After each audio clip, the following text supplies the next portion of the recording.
சத்யாவின் குலுகுலு AC offer. அனைத்து முன்னணி brand ஏசிகளும் இப்பொழுது மிக குறைந்த இஎம்ஐயில். முந்துங்கள் உங்கள் சத்யா.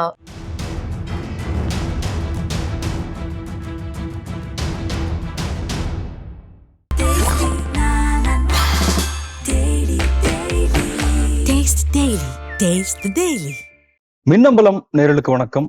இந்த நேர்காணலில் நாம் சந்திக்க இருப்பவர் மூத்த பத்திரிகையாளர் திரு தராசு ஷியாம் அவர்கள். வணக்கம். வணக்கம் சார், தேர்தல் என்பது ஒரு ஜனநாயக திருவிழா. அந்த ஜனநாயக திருவிழா ரொம்ப அமைதியான முறையில தமிழ்நாட்டில் நடந்து முடிந்திருக்கிறது.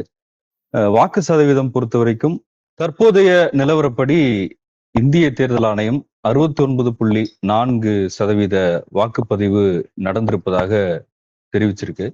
இது சென்ற தேர்தலை விட சற்று குறைவாக இருக்கு அப்படின்னு பார்க்கலாம். போன தேர்தலில் 72% வரைக்கும் வாக்குப்பதிவு நடந்துச்சு.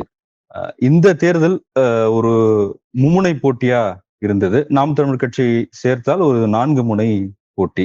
இந்த தேர்தல் குறித்து உங்களுடைய பார்வை என்ன? விழிப்புணர்வு பிரச்சாரங்கள், தேர்தல் ஆணையத்தோட பிரச்சாரம், தனியார் தொலைக்காட்சிகள் பிரச்சாரம் குறைந்தபட்சம் ஒரு 80 வரணுங்கிறது என்னோட கருத்து. ரொம்ப மோசம் அப்படின்னு நம்ம சொல்ல முடியாது. ஆனா அதே நேரத்துல சிட்டிஸ், இப்போ சென்னை மாதிரியான பெருநகரங்கள்ல இன்னும் ஓட்டு சதவீதம் கூடி இருந்தா ஸ்டேட் ஆவரேஜ் கூடி இருக்கும். இப்ப தருமபுரி 80% மேல வருது. கள்ளக்குறிச்சி கிட்டத்தட்ட 80%. அந்த நல்ல ஒரு போல சென்னை கீழே இழுக்குது. இன்னும் சொல்ல போனால், பச்சையா சொல்ல போனா, சென்னை மக்களுக்கு இது ஒரு ஷேம். ஏன்னா இப்ப ரொம்ப படித்தவர்கள் நிறைந்த ஒரு பகுதி. இப்ப தென் சென்னையா இருக்கட்டும், மத்திய சென்னையா இருக்கட்டும், வட சென்னையை விட அது ரொம்ப ஒரு கீழான நிலைமையில இருக்கு. அப்போ ஒண்ணு இங்க இருந்து ஏதாவது வெளியூர்களுக்கு மாறுதலாகி போனவங்களா இருக்கலாம், வெக்கேஷனுக்கு போனவங்களா இருக்கலாம். ஆனாலும் இது கண்டிக்கத்தக்க போக்கு என்பதுதான் என் கருத்து. இந்த ஓட்டு சதவீதத்தை வச்சு பெரிய ரிசல்ட் கால்குலேட் பண்ண முடியுமாங்கிறது எனக்கு எப்போதுமே ஐயம் உண்டு. வெயில் ஒரு காரணமா இருக்குமா சார்? கடுமையான வெயில், 100 டிகிரி 106 டிகிரிலாம் சில இடங்கள்ல இருந்துச்சு. இல்லையா, போனதுமே இதே வெயில் தானே. இப்போ நம்ம நியாயமா பெஸ்ட் மந்த் இந்தியா பூராவும் ஜனவரி தான். நாம தென்னிந்தியாவை விட வட இந்தியாவில வெயில் ரொம்ப ஜாஸ்தி. அங்கேயும் கிட்டத்தட்ட இந்த ஆவரேஜ் வருது. இன்னும் சொல்ல போனால் அடுத்த 6 கட்ட தேர்தல்ல வட இந்தியா நீங்க சுகத்தை தொட்டிங்கன்னா சுடும். அந்த அளவுக்கு அனல் கொதிக்கும். இப்ப நமக்கு பெஸ்ட் மந்த் ஜனவரி. அதை ஏன் நம்ம பிக்ஸ் பண்ண மாட்டேன்றோன்னு எனக்கு புரியல. அதாவது ஒரே நாடு, ஒரே தேர்தல் மாதிரி ஒரே பருவ காலத்திலயும் நம்ம நடத்தணும். அப்போ இருக்கிறதுலே வசதியான ஒரு மாசத்துல நடத்துறதை விட்டுட்டு, இன்னும் சொல்ல போனால் அப்போ பெரிய பரீட்சை எல்லாம் கிடையாதுங்க. எல்லாருமே அரையாண்டு விடுமுறை முடிஞ்சிருக்கும், கிறிஸ்துமஸ் ஹாலிடேஸ் முடிஞ்சிருக்கும். அப்படி இருக்கும்போது ஜனவரி அப்படிங்கறத நம்ம ஏன் ஸ்டாண்டர்டா வைக்க கூடாது? இது எனக்கு எப்போதுமே ஒரு சந்தேகம் உண்டு. இங்க 89ல நவம்பர்ல தேர்தல் நடத்தும் போது ஓட்டு சதவீதம் கொஞ்சம் ரீசனபிளி குட் அப்படிங்கிறது என்னோட ஒரு ஃபீலிங். கையில என்கிட்ட எக்ஸாக்ட் ஃபிகர் இல்லை. ஆனா அது கொஞ்சம் நல்லா இருக்குங்கிறது என்னோட ஃபீலிங். நீங்க சொன்ன மாதிரி மும்முனை போட்டி, நாம் தமிழர் சேர்த்தா 4 முனை போட்டி. ஆனா நாம் தமிழர் போன முறையும் களத்துல நின்னாங்க. எனவே பெரிய வேரியேஷன் வர்றதுக்கு வழி இல்லை. போன தடவை என்னவோ அதுதான் இந்த தடவை. ஆனா பிஜேபி இவ்வளவு வேலை பார்த்திருக்குல்ல. ஆனாலும் ஓட்டு சதவீதம் கூடலையே. இப்ப உதாரணமா தென் சென்னை பிஜேபியோட ஒரு ஸ்டார் கேண்டிடேட் தமிழிசை. ஆனாலும் ஓட்டு சதவீதம் ஏன் கூடல? தென் சென்னை ரொம்ப படித்தவர்கள் நிரம்பிய ஒரு பகுதி. நியாயமா பார்த்தா ஓட்டு சதவீதம் கூடி இருக்கணும். அதாவது உதாரணமா ஒரு 5%, 8% கூடி இருந்தா அது பிஜேபியோட தாக்கம் அப்படின்னு நம்ம எடுத்துக்கிடலாம். ஏன்னா நம்ம இந்த தடவை தான் BJP throughout Tamil Nadu grass root லெவல்ல பிரச்சாரம் பண்ணதை பார்த்தோம். இதுக்கு முன்னாடி ஏதோ ஒரு கூட்டணியில தான் அவங்க டிராவல் பண்ணாங்க. இப்ப அதிமுக கூட்டணியில இருந்தா அப்புறம் அதிமுக கேடர்ஸ் வேலை பார்த்திருப்பாங்க. இந்த தடவை BJP own cadres, own leadership, own programme. So BJP கண்டிப்பாக இந்த முறை ஒரு புது வரவு. ஏற்கனவே கட்சி பலமுறை தேர்தலை போட்டிட்டாலும் இந்த முறைதான் அதை நான் புது வரவா எடுத்துக்கிறேன். அப்போ குறைந்தபட்சம் ஒரு 5-7% கூடி இருக்கணுமே. அது ஏன் கூடல? தர்மபுரியில கூட்டினது காரணம் பிஜேபி கூட்டணி வேட்பாளரா? ஏன்னா அவங்க கடுமையா வேலை பார்த்தாங்க.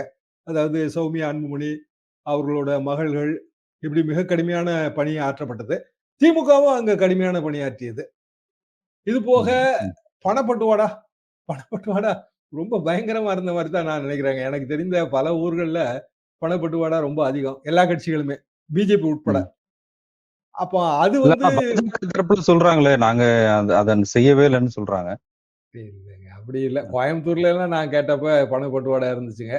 உள்ளூர் ஏரியாக்கள்ல சில முசிறி மாதிரியான ஊர்கள்ல பணப்பட்டுவாடா இருந்துச்சு. பணப்பட்டுவாடா கொஞ்சம் நகர்ப்புற பகுதிகள்ல ஒரு middle class, upper middle class ஏரியால இல்ல. அப்படி வேணா நம்ம எடுத்துக்கிடலாம். இல்ல மற்றபடி அந்தந்த பகுதியில இருக்கிற பொறுப்பாளர்கள், தலைவர்கள் செய்திருக்கலாமே தவிர, பாஜக தலைமையில இருந்து அந்த மாரி எதுவும் இல்ல. அது அது ஒரு வாதமா நம்ம எடுத்துக்க முடியுமா என்ன? ம். பணப்பட்டுவாடா அப்படித்தானே நம்ம பார்க்க முடியும். யாரு ம். குடுத்தாங்கங்கிறதெல்லாம் நம்ம அப்படி ஆராய முடியாது. ஆனா, பணப்பட்டுவாடா செஞ்சதுல பெரும்பாலும் எல்லா கட்சிகளும் அதுல சளைத்ததில்ல. ஆளுங்கட்சி திமுக கொஞ்சம் அதிகமா இருக்குன்னு வேணா நம்ம அப்படி வேணா எடுத்துக்கிடலாம். ஆனா பொதுவா வந்துங்க மாற்றத்தை கொண்டு வருபவர்கள்ங்கிறவங்க 10லிருந்து 15% தான். பெரும்பாலும் நீங்க ம். வாக்காளர்களை எப்படி பிரிக்கலாம்னா, முதல் முறை, 2ஆம் முறை ஓட்டு போடுபவர்கள். அதாவது 18 வயசுலேருந்து 21 வயசுக்குள்ள முதல் முறை ஓட்டு போடுபவர்கள். போன முறை ஓட்டு போட்டுவிட்டு இந்த முறை ஓட்டு போடுபவர்கள். அவங்க இப்போ ஒரு சராசரியா 25, 26 வயசுல இருப்பாங்க. இந்த 2 வாக்காளர்களும் மாறுதலை கொண்டு வரக்கூடியவர்கள் எப்போதுமே. ஒரு ஆவரேஜ் வந்து 10% வரும். அப்புறம் இன்னொரு ஒரு 10% மாறுதலை விரும்புவோர்கள். மாறுதலை கொண்டு வருபவர்கள் வேற, மாறுதலை விரும்புவோர்கள் வேற. அது என்னங்க போன தடவை இன்ன ப்ராமிஸ் குடுத்தாங்க, ஒண்ணும் செய்யல. பிஜேபி இது குடுத்தது, திமுக இந்த ப்ராமிஸ் குடுத்தது, எதுவுமே செய்யல. அப்படின்னு அவங்க வந்து யோசிக்கிறாங்க. அப்போ சராசரியா 20% பேர். இவங்க இவங்க தான் உண்மையிலேயே வந்து ஒரு சேஞ்ச கொண்டு வர்றவங்க. எந்த பணம் குடுத்தாலும் அநேகமா வாங்க மாட்டாங்க. அப்படி இல்லன்னா அவங்களுக்கு பணம் போய் சேராது. இல்ல பணமே பெற்றுக்கொண்டு அவங்க மனசாட்சிப்படி ஓட்டு போடுபவர்கள். இந்த கேட்டகரியில ஒரு 20% வராங்க. அதாவது நம்மளோட 6 கோடி வாக்காளர்கள்ல 20%. அது ஒரு பெரிய தொகை. காரணம் நம்மளோட வோட்டிங் பேட்டர்ன்லயே சட்டமன்ற தேர்தல்னா வெற்றிக்கும் தோல்விக்குமான வித்தியாசம் 2, 3% தான். மக்களவை தேர்தல்ல அது கொஞ்சம் கூடும். அப்போ இந்த 10%, 15% வாக்காளர்கள கட்சிகள் எந்த அளவுக்கு கவர்ந்து ஓட்டு பதிவுக்கு உள்ள கொண்டு வந்தாங்கங்கிறது தான் கேள்வி. வாக்குப்பதிவு சதவீதத்தை பார்த்தா அப்படி கொண்டு வந்த மாரி தெரியல. தர்மபுரி, தேனி, வேலூர் இதெல்லாம் அந்த கேண்டிடேட்டோட மெரிட். அதாவது பிஜேபி கூட்டணி ம். கட்சி. ம். இப்படியாக ஒரு 7 அல்லது 8 தொகுதி பிஜேபியோட ஆவரேஜ் ஓட்டிங்கிறது 25%. அதாவது பதிவான ஓட்டுகள்ல 25%. ஆனா ஸ்டேட் ம். ஆவரேஜ் வந்து ரொம்ப குறையும். என்ன காரணம்னா 40 தொகுதியால, அதாவது பாண்டிச்சேரி சேர்த்து நீங்க 40 தொகுதியால வகுத்து பார்க்கும்போது இந்த 25% சில தொகுதிகளில் கிடைச்சாலும் மாநில சராசரி குறையத்தான் செய்யும். அப்ப பிஜேபியோட பழைய மாநில சராசரி நம்ம கையில இருக்கிற ஃபிகர்ங்கிறது சட்டமன்ற தேர்தல்ல கூட்டணிங்கிறதுனால நான் நகர்ப்புற உள்ளாட்சி தேர்தலை தான் எடுத்துக்கிறேன். நகர்ப்புற உள்ளாட்சி ம். தேர்தலில் பிஜேபி தனியா போட்டி போட்டிருக்கு. அதுல வந்து ஆவரேஜா அவங்க 6% வச்சுக்கலாம். அதாவது வெற்றி பெற்ற வேட்பாளர்களையும் அவங்க அதுக்கு பிறகு கட்சிக்குள்ள இழுத்தாங்க. So whatever it is 6% வச்சுக்கலாம். அந்த 6ங்கிறது அதிகபட்சமா ஒரு 10 வரைக்கும் வரலாங்கிறது தான் என்னோட கருத்து. இல்ல அப்ப 2014 உதாரணமா எடுத்துக்கிட்டா, இப்ப பாஜக ஒரு தனி கூட்டணி அமைச்சாங்க இல்லையா? அப்போ ஒரு 18% வாக்கு எடுத்தாங்க இல்லையா? அத நம்ம கம்பேர் பண்ணலாமா? இல்ல தனி கூட்டணின்னா கிட்டத்தட்ட அந்த கூட்டணியில இருக்கிற பெரிய கட்சி பாமக இப்ப நடப்பு கூட்டணியில இருக்காங்க. அவங்களுக்கு இருக்கு. அத ஒரு உதாரணமா எடுத்துக்கிடலாம் தான். நீங்க சொல்றது சரிதான். ஆனா அதுல வந்து மோடி வந்து ரொம்ப ஃப்ரெஷ்ஷா, அதாவது ஆமா. குஜராத்தோட முதல்வர், வளர்ச்சியின் நாயகன், அப்படியான ஒரு புது வரவாகவும், புது முகமாகவும், கவர்ச்சியாவும் தெரிஞ்சாரு.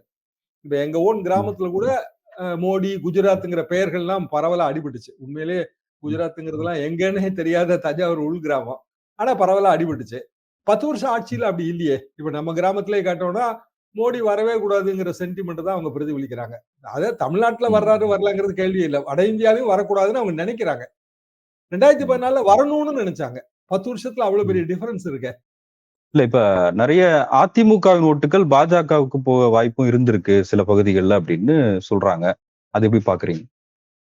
அதிமுக வந்து கொஞ்சம் சாஃப்ட் இந்துத்துவா ஓட்டு வங்கி ஒண்ணு உண்டுங்க எப்போதுமே. அது எம்ஜிஆர் ம். காலத்திலயும் உண்டு, ஜெயலலிதா அம்மா காலத்திலயும் உண்டு. அவங்க வந்து முதல்ல பிஜேபிக்கு போடுறது இல்ல. என்னன்னா பிஜேபி போட்டா நம்ம ஓட்டு வீழ்ன்னு சொல்லி அவங்க அதிமுகவுக்கே போட்டுட்டு இருந்தாங்க. அந்த மாதிரியான ஓட்டர்கள நீங்க எங்க பார்க்கலாம்னா, தென் சென்னை பகுதியில பார்க்கலாம். கோயம்புத்தூர் மாரியான பகுதிகள்ல பார்க்கலாம். நீலகிரி மாரியான பகுதிகள்ல பார்க்கலாம். இப்படியான சில ஒரு ரொம்ப அர்பன் கான்ஸ்டிட்யூயன்சில தான் நீங்க அத பார்க்க முடியும். ம். ம். ரூரல் ம். கான்ஸ்டிட்யூயன்சில அது கிடையாது. இந்த அர்பன் கான்ஸ்டிட்யூயன்சில அதிமுக ஓட்டர் பிஜேபிக்கு கிராஸ் ஓட் பண்ற மாரி இருந்தால், அண்ணாமலை தான் அத கெடுத்தாரு. என்ன காரணம்னா, அவரு வந்து தேர்தல் முடிவுக்கு பிறகு வந்து அதிமுக கலைந்து விடும். அதிமுக ம். காணாமல் போகும். அதிமுக வந்து ஓபிஎஸ் கைக்கு வரும். இப்படி எல்லாம் சொல்லும்போது, அதிமுக ஓட்டர் அல்லது அதிமுகல இருக்கிற கீழ்மட்ட நிர்வாகி, ஒரு சாதாரண கிராமம். சும்மா ஒரு 1000 ஓட்டு, 1500 ஓட்டு இருக்கு. அங்க வந்து அதிமுக, திமுக பாரம்பரியமா வேலை பார்க்கறவங்க இருப்பாங்க. அவங்களோட அவங்களோட வேலையே என்னன்னா முழு நேர வேலையே அரசியல்வாதி தான். காலையில அவங்க வீட்டுக்கு ஆள் தேடி வருவாங்க. இப்ப நானே எனக்கு ஒரு வேலை வேணும், ஒரு ஒரு காரியம் நடக்கணும். ஒரு பஞ்சாயத்து யூனியன் ஆபீஸ்ல போய் அது பேப்பர் எங்க என்ன பொசிஷன்ல இருக்குன்னு பார்த்துட்டு வரணும். இல்ல மூவ் பண்ணணும்னா, நம்ம நேரடியா போய் அத மூவ் பண்றதுங்கிறது அது ஒரு வேலை. அது கொஞ்சம் சிரமமாவும் இருக்கும். ஏன்னா ஒரு 16 கிலோமீட்டர் தள்ளி இருக்கு ஆபீஸ். அப்ப நம்ம ஊர்ல இருக்கிற ஒரு லோக்கல் அரசியல்வாதி நம்ம நண்பர், அவருக்கு போக்குவரத்து செலவுக்கு, கை செலவுக்கு பணம் குடுத்து, பஞ்சாயத்து யூனியன் ஆபீஸ்ல இந்த பேப்பர் இந்த மாரி நிலுவையில இருக்குங்கன்னு நம்மகிட்ட இருக்கிற ஆவண நகல்கள குடுத்து விட்டோம்னா, அவர் போய் பார்த்துட்டு வந்து சொல்லுவாரு. இல்ல அவரால முடிஞ்சா அந்த பேப்பர அடுத்த கட்டத்துக்கு நகர்த்தி விடுவாரு. இதுக்கு தான் வந்து உள்ளூர் அரசியல்வாதிகள். அவங்க வந்து எம்எல்ஏ கனவு, எம்பி கனவுலாம் கிடையாது. மேக்ஸிமம் பஞ்சாயத்து வார்டு மெம்பரா ஆவணும்னு நினைப்பாங்க. இல்ல பஞ்சாயத்து யூனியன்ல வந்து ஒரு வார்டு மெம்பர் ஆகணும். பேரூராட்சியில வார்டு மெம்பர் ஆகணும்னு நினைப்பாங்க. எங்களுக்கு பேரூராட்சி. அப்போ அவங்க வந்து கட்சி பேனர் அவங்களுக்கு தேவை. வெற்றி பெற்றாலும் தோல்வி அடைஞ்சாலும் அவங்க திமுகவா தான் இருக்கணும்னு நினைப்பாங்க. அதிமுகவா தான் இருக்கணும்னு நினைப்பாங்க. பிஜேபி அவங்க மாறினாங்க அப்படின்னா, பிஜேபியில இருந்து கீழ இருந்து திருப்பி மேல வரணும். அதாவது அவன் 15 வருஷம் அதிமுகல சர்வீஸ் போட்டிருப்பான். 20 வருஷம் சர்வீஸ் போட்டிருப்பான். அப்ப திருப்பி அவன் எப்படி பிஜேபிக்கு போய் கீழ இருந்து இன்னொரு 15 வருஷத்தை எப்படி செலவு பண்ண முடியும்? ஏன்னா பிஜேபியில போஸ்டிங் எல்லாம் ஃபில் அப் ஆயிடுச்சு. அதாவது 3 வருஷத்துக்கு முன்னாடி அண்ணாமலை வரும்போதுங்க, பிஜேபிக்கு நிறைய இன்ஃப்ளோ இருந்தது இல்ல. அது காரணம் என்னன்னா, இந்த ட்ரெடிஷனல் பார்ட்டில அவங்களுக்கு போஸ்டிங் இல்ல. ஒரு சின்ன போஸ்டிங், சாதாரண போஸ்டிங். அதாவது தகவல் தொழில்நுட்ப அணியோட ஒரு பஞ்சாயத்து இணை செயலாளர், துணை செயலாளர்ங்கிற போஸ்ட். அதுக்கு வந்து பார்ட்டி ஹையரார்கில வேல்யூ கிடையாது. ஆனா அவனோட விசிட்டிங் கார்டுல வேல்யூ இருக்கு. அதை எடுத்துட்டு போய் அவன் வந்து ஒரு விஓ ஆபீஸ்ல கொடுப்பான், இல்ல யூனியன் ஆபீஸ்ல கொடுப்பான். அவன் லெவலே அவ்வளவுதாங்க. அதை தாண்டி அவங்களால போகவே முடியாது. அது தாலுகாவை தாண்டி கூட அவங்க போக மாட்டாங்க. போகும்போதே அவங்க என்ன பண்ணுவாங்கன்னா, வேலையை முடிக்க போகும்போதே அவன் ஒரு டூ வீலர் எடுத்துட்டு போவான். சாதாரண மொப்பட் மாதிரி டூ வீலர் தான். இது கண்ணால பார்த்த விஷயம். அதனாலதான் நான் இவ்வளவு தெளிவா சொல்றேன். அப்படியே ரோட்ல போகும்போதே வந்து ஆடு மாடு ஏதாவது விற்பனைக்கு இருக்கா, இல்ல சில நேரங்கள்ல வந்து வீடு, அதாவது பல தொழில்களை அவங்க பார்ப்பாங்க. அப்படியே பார்த்துட்டே போவாங்க. அந்த பர்டிகுலர்ஸ் எல்லாம் கலெக்ட் பண்ணி வேற ஒரு இடத்துக்கு போகும்போது தேவை இருக்கும். நம்மளுக்கே வந்து ஒரு மாடு மாத்தலாம்னு நம்ம நினைப்போம். இதெல்லாம் சீசன், மாடு மாத்துற சீசன். அப்ப அவன்கிட்ட தான் விசாரிப்போம். எப்ப எந்த ஊர்லப்பா நல்ல மாடு இருக்கு அப்படின்னா அவன் சொல்லுவான், இங்க இருக்குங்க நான் முடிச்சு தரேன். சோ அதுல ஏதாவது அவனுக்கு ஒரு தரகு கிடைக்கும், தரகு கூலி. இது வந்து ஒரு பெரிய ஒரு பணியே இருக்கு. இது அவன்கிட்ட நிலம் இருக்காது, எதுவுமே இருக்காதுங்க. ரொம்ப சாதாரணமானவங்களா இருப்பாங்க. அப்ப அவங்களோட வாழ்வாதாரத்தை பாதிக்கிற மாதிரி நம்ம அரசியல் கமெண்ட் அடிக்கவே கூடாது. அண்ணாமலைக்கு அது தெரியல. என்னன்னா அவருக்கு 3 இயர்ஸ் தான் எக்ஸ்பீரியன்ஸ். உண்மையிலேயே இந்த கிராமம் எப்படி இருக்குங்கிறது அவர் உணர்ந்த மாதிரி தெரியல. சோ காணாமல் போகும் கட்சி அப்படின்னு நீங்க சொன்னாலே கட்சிக்காரன் வந்து குழு மாதிரி ஒட்டிடுவான் கட்சியோட. ஐயோ நம்ம கட்சி காணாம போனா நம்ம வாழ்க்கை என்ன ஆகுறது அப்படின்னு சொல்லி. அப்படி பார்த்து அதிமுக ஓட்டு உண்மையிலேயே பிஜேபிக்கு மாறி வர வேண்டிய ஓட்டு வரலங்கிறதா எங்க. பெண்கள் ஓட்டை பொறுத்த வரைக்கும் இப்ப நம்மளே மின்னம்பலத்துல ஒரு சர்வே வெளியிட்டு இருந்தோம். அதுல வந்து பெண்கள் ஓட்டு திமுகவுக்கு 20% 20% அதிகரிச்சிருக்கு. பெண்கள் ஓட்டுன்றது இந்த தேர்தலில் ரொம்ப முக்கியமா பேசப்பட்டது. திமுகவின் முக்கியமான பிரச்சாரமா அதைத்தான் முன் வச்சிருந்தாங்க. மகளிர் உரிமை தொகை, பேருந்து பயணம் அப்படின்றத. அந்த விஷயத்தை எப்படி பாக்குறீங்க? பெண்கள் ஓட்டு வங்கி அதிமுக இருந்ததுங்க. அதாவது ஜெயலலிதா காலத்துல அதிமுக தான் அது இருந்தது. எம்ஜிஆர் காலத்திலயும் பெண்கள் ஓட்டு வங்கி, தாய்மார்கள் ஓட்டு வங்கி ரொம்ப ரொம்ப அதிகம். நான் முதல்ல பார்த்த இடைத்தேர்தல் வந்து திண்டுக்கல் இடைத்தேர்தல் 73. திண்டுக்கல்லே வேலை பார்த்துட்டு இருந்தாங்க, விவசாய அதிகாரியாக தனியார் நிறுவனத்துல. அப்ப ரெட்டையில பொது சின்னமா வருது. எம்ஜிஆர் நிக்கிறதுங்கிறதே ரொம்ப ஆச்சரியமா பார்க்கப்பட்டது. ஏன்னா அதிமுக துவங்கியே அக்டோபர் மாசம் துவங்கினது, இது மே மாசம் தேர்தல்ங்கும் போது ரொம்ப சின்ன பீரியடு. பெரிய அளவுக்கு திமுக ஆளுங்கட்சி, காமராஜர் மாபெரும் தலைவர், இந்திரா காந்தி அம்மா ஆளுங்கட்சி மத்தியில இதுல போய் அதிமுக இந்த இவ்வளவு பெரிய ஒரு எம்பி தொகுதி, அதுவும் திண்டுக்கல் ரூரல் தொகுதி. அப்போ அதுல போட்டி போடலாமாங்கிற கேள்வி எல்லாம் இருந்துச்சு. புது சின்னம் ரெட்டையில, பழகுன உதயசூரியன் கிடையாது. ஆனால் பெண்கள் ஓட்டு சாவடிக்கு வரும்போது 2 இலையை பறிச்சு தலையில சொருகிட்டு வந்தாங்க. ஒண்ணுமே தடுக்கவே முடியல. ஓட்டு சாவடிக்குள்ள நம்ம சின்னத்தை கொண்டு வர முடியாது. ஆனா வர்ற வழியிலேயே மரத்துல இருந்து 2 இலையை பறிச்சு தலையில சொல்லிட்டு வந்தாங்க. பெரிய வெற்றி அதுலதான் கிடைச்சதுங்க. 1,00,000 ஓட்டு. எதுக்காக நான் சொல்ல வரேன்னா, தாய்மார்கள் ஓட்டு வங்கி கூடுனா வெற்றி நிச்சயம். அதிமுக ஜெயலலிதா காலத்துல இலவச ஆடு மாடு, இந்த கறவை மாடு, இது எல்லாமே கிராமங்கள்ல ரொம்ப எடுபட்ட ஸ்கீம். அது மிக்சி கிரைண்டர். என்ன ரீசன் அப்படின்னா, அது வந்து வாழ்வாதாரமாவே மாறிடுச்சு. நீங்க வந்து 4 ஆடு இலவச ஆடு கொடுத்தீங்கன்னா, அடுத்த 2 வருஷத்துல அது பெருகும் அந்த ஆடு. அப்ப அது வந்து ஒரு பெரிய அவங்களுக்கான ஒரு பெரிய வாழ்வாதாரமா மாறுச்சு. ரொம்ப கடைக்கோடியில் இருக்கிறவங்களுக்கான வாழ்வாதாரம். அதே மாரி கறவை மாடுனா பால் வியாபாரத்துக்கான தோதுவா இருந்துச்சு. இப்படி மகளிர் ஓரியன்டட் ஸ்கீம் வந்து எப்போ ஒரு அரசாங்கம் சிறப்பா செய்யுதோ, அப்ப இயல்பாகவே அந்த மகளிர் ஓட்டு வங்கி கூடும். அப்படி திமுகல இருக்கிற 2 ஸ்கீம் மகளிர் உரிமை தொகை, அது கிட்டத்தட்ட ஒரு எனக்கு தெரிந்து எங்க கிராமத்துல எல்லாம் 90% குடுத்துட்டாங்க. கொஞ்சம் பேருக்கு வந்து அந்த தகுதி தகுதி இழப்பு இருந்துச்சு. ஆனா அவங்களும் அப்ளை எல்லாம் பண்ணிட்டு இருந்தாங்க. நெறைய கிராமங்கள்ல நீங்க 85, 90% வந்து மகளிர் உரிமை தொகை சேர்ந்தத நீங்க பார்க்கலாம். அது ஒரு வெற்றிகரமான ஸ்கீம். 2வது முக்கியமான ஸ்கீம் வந்து பஸ்.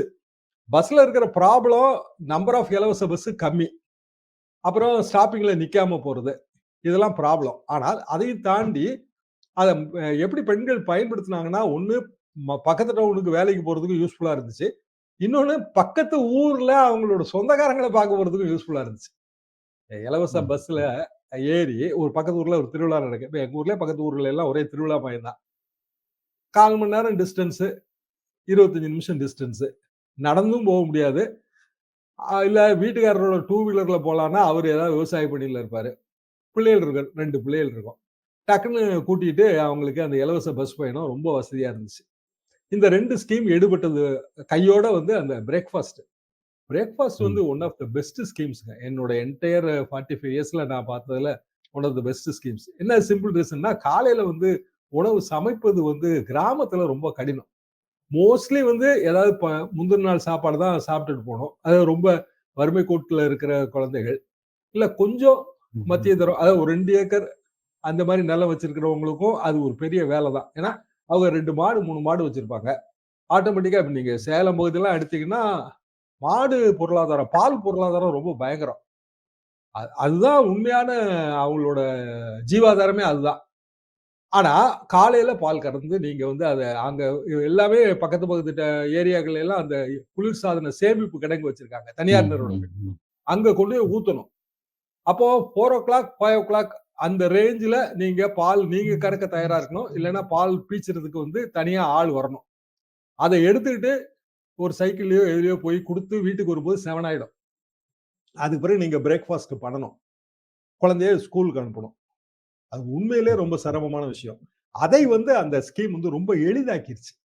இது போக குழந்தைகளுக்கு 10க்கு கீழ இருக்கிற குழந்தைகளுக்கு மெடிக்கல் செக்கப் அதெல்லாம் நான் உண்மையிலேயே பார்த்ததே இல்லைங்க. அதாவது அவங்களுக்கு ஒரு பிளட் டெஸ்ட் ரிப்போர்ட் மாரி கையில கார்டு. அப்புறம் சத்து பெண் குழந்தைகளுக்கான சத்து மாத்திரை. இது எல்லாமே வந்து நேரடியாகவே வந்து பெண்கள் ஓட்டு வங்கியை கவர்ந்திருப்பதாகத்தான் நான் நினைக்கிறேன். அதிமுகவுக்கு இருந்த ட்ரெடிஷனலான பெண்கள் ஓட்டு வங்கி திமுகவுக்கு மாறி இருக்கு என்பதுல எனக்கும் எந்த மாற்று கருத்தும் கிடையாது. அது உண்மைதான். இன்னொரு பக்கம் யங்ஸ்டர்ஸோட அந்த ஓட்டு வந்து நாம் தமிழருக்கும் பாஜகவுக்கும் கிடைச்சிருக்கு அப்படின்றத பாக்குறோம்.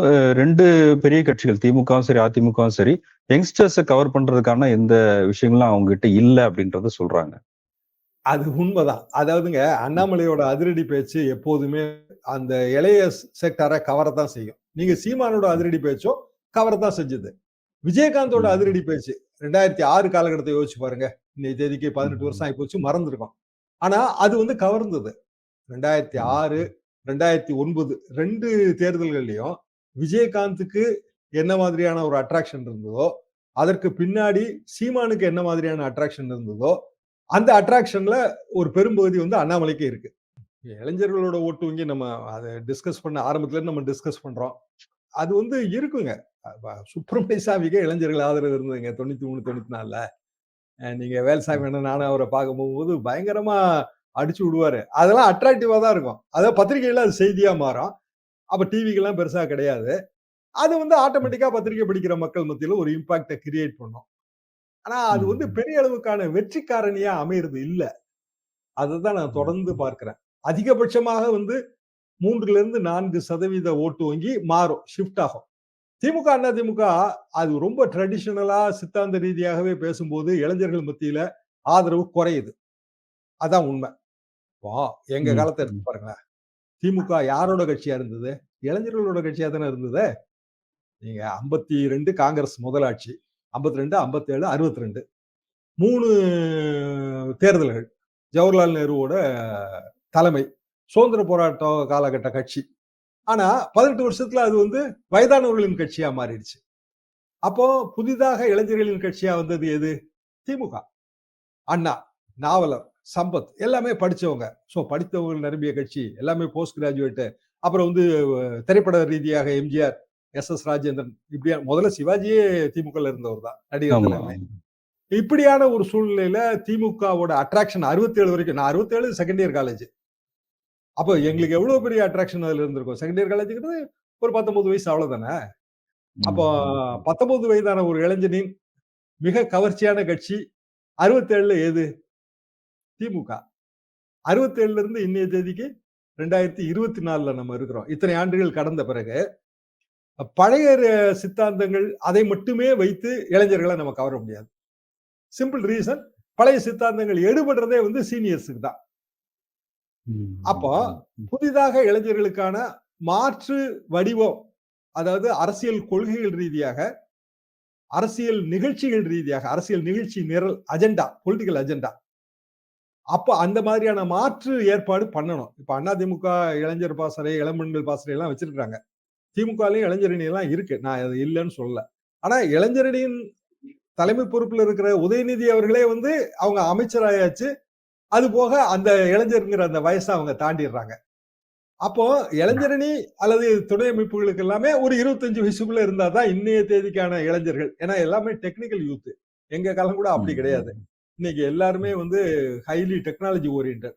இவங்களை நம்ம கவர்ந்து இழுக்கணும். அதாவது சமூக வலைதளங்களை எல்லாம் இப்ப பயன்படுத்துறாங்க. அதை நம்ம இல்லைன்னு சொல்லக்கூடாது. இந்த தேர்தலே வந்து ஆர்டிபிஷியல் இன்டெலிஜென்ஸ் தேர்தல், செயற்கை நுண்ணறிவு தேர்தல்னு வர்ணிக்கிறாங்க. அதெல்லாம் சரிதான். ஆனாலும் நீங்கள் சொல்கிற அந்த வேறுபாடை நானும் உணர்கிறேன். அதாவது திமுக, அதிமுக ட்ரெடிஷனல் பார்ட்டிஸ் வந்து இளைஞர்களை கவருவதில் தவறுகின்றன. அப்போ போக போக என்ன ஆகும் அப்படின்னா, இந்த இளைஞர்கள் இன்னொரு சிந்தனையை நோக்கி போவாங்க. ஆனா அதுவுமே பிஜேபிக்கு ஒர்க் அவுட் ஆகுமாங்கிறது எனக்கு சந்தேகம் தான். ஏன்னா ரொம்ப 10ஆம் பசலித்தனமான பல கொள்கைகள் வந்து பிஜேபி வச்சிருக்குது. உதாரணமா மத ரீதியான பிளவு, இதெல்லாம் வந்து இளைஞர்கள்ட்ட எடுபடுறதே கிடையாதுங்க. அவங்க வந்து அவங்களோட ஒர்க்கிங் அட்மாஸ்பியர் யோசிச்சு பாருங்க. இன்னைக்கு ஒரு ஐடி இண்டஸ்ட்ரி, இல்ல இளைஞர்கள் வேலை பார்க்குற இடங்கள், எல்லாரும் ஒன்னால கலந்து பழகுறாங்க. எத்தனை மதம் மாறி கலப்பு திருமணங்கள், காதல் திருமணங்கள் நடக்குது. அப்ப அவ்வளவு 10ஆம் பசலித்தனமான கொள்கை, அல்லது சூரிய திலகம், ஸ்ரீராமர் நெத்தியில வந்து சூரியன் பொட்டு வைக்கிறான் அப்படின்னு சொல்றது, இதெல்லாம் வந்து அவங்க கிட்ட எப்படி எடுபட போகுது? சோ அந்த இடத்துல பிஜேபியும் ஒண்ணு பெருசா ஸ்கோர் பண்ணலன்னு தான் நான் நினைக்கிறேன். ஏன்னா 80ல தொடங்கின கட்சி, அதுக்கு முன்னாடி அவங்க எப்போ பாரதிய ஜனசங்கம், எங்க 67ல எங்களுக்கு எல்லாம் பாரதிய ஜனசங்கம் தெரியும். அதே பழமை வாதத்தை தானே இன்னும் பேசியிருக்காங்க. இன்னும் சொல்ல போனா மிக பழமையான ஒரு வாதத்தை தான் அவங்க இன்னும் பேசிட்டு இருக்காங்க. சீமான் மட்டும் அதுல மாறுபடுறாரு. ஆனா அவரோட ப்ராப்ளம் என்னன்னா, அவர் தனித்தே போட்டியிடணும்னு நினைக்கிறது அவரோட ப்ராப்ளம். இப்ப கோவையில அண்ணாமலையா இருந்தாலும் சரி, வினோஜா இருந்தாலும் சரி, 2 பாஜக வேட்பாளர்களுமே வந்து அவங்களுடைய தொகுதியில இப்போ கிட்டத்தட்ட 1 லட்சம் வாக்காளர்கள் வந்து பட்டியலே இல்ல அப்படின்றத குற்றச்சாட்டை முன் வச்சிருக்கிறாங்க. அது பொருத்தம் இல்லைங்க. என்ன காரணம்னா, ஆவரேஜா வந்து ஒரு 10-15 லட்சம் வாக்காளர்கள் வந்தாங்கன்னா, அதுல 1 லட்சம்னா கிட்டத்தட்ட 10%, 5ல இருந்து 10% வரைக்கும் வராங்க. அவ்வளவு பெரிய வாக்காளர் பட்டியல் விடுபடுத்துறதுக்கு வழி இல்ல. வாக்காளர் பட்டியல்ல நம்ம பெயர் இருக்கான்னு பார்க்க வேண்டிய கடமை ஒவ்வொரு வாக்காளர்களுக்கும் இருக்கு. 1. 2வது அரசியல் கட்சிகளுக்கு இருக்கு. இப்ப நீங்க வந்து வாக்காளர் பட்டியலை சரிபார்த்தல் என்பது தேர்தலுக்கு முந்தைய பாரம்பரிய அரசியல் கட்சிகளின் ஒரு நடவடிக்கை இல்லையா? வாக்காளர் பட்டியலை வச்சு அவங்க சரி பார்ப்பாங்க. பெரிய நகரங்கள்ல இருக்கிற அடுக்குமாடி குடியிருப்புக்கு வராம இருப்பாங்களே தவிர, கிராமங்கள்ல பக்காவா சரி பார்த்துருவாங்க. என்ன காரணம்னா, பணப்பட்டுவாடா பண்றதுக்கே வாக்காளர் பட்டியல் தேவை. அப்போ 1 லட்சம் ஓட்டு வந்து மிஸ் ஆச்சு அப்படின்னா, ஒரு பாரம்பரியமான அரசியல் கட்சி இயல்பாகவே வாக்காளர் பட்டியலை சரி பார்த்திருப்பாங்க. அப்ப அந்த வாக்காளர் பட்டியலை சரி பார்க்கிற கடமையில இருந்து தவறியது யாரு? நம்ம பிஜேபி தான் தவறுச்சு. அப்படிதான் நம்ம எடுத்துக்க முடியும். திமுக, அதிமுக வாக்காளர் பட்டியலை சரி பார்க்காம இருக்க மாட்டாங்களே. அவங்க யாருமே இந்த குறைபாடையும் சொல்ல மாட்டாங்க. அதாவது பொதுவாக இது தோல்விக்கான காரணம் தான் நான் நினைக்கிறேன். தோல்விக்கான காரணத்தை முன்கூட்டியே சொல்வது. இதை தாண்டி அண்ணாமலை சொல்றதுல எனக்கு அதுல நம்பிக்கை இல்லை. நன்றி சார், உங்களுடைய நேரத்துக்கு மிக்க நன்றி. சத்யாவின் குலுகுலு ஏசி ஆஃபர். அனைத்து முன்னணி பிராண்ட் ஏசிகளும் இப்பொழுது மிக குறைந்த இஎம்ஐயில். முந்துங்கள் உங்கள் சத்யா.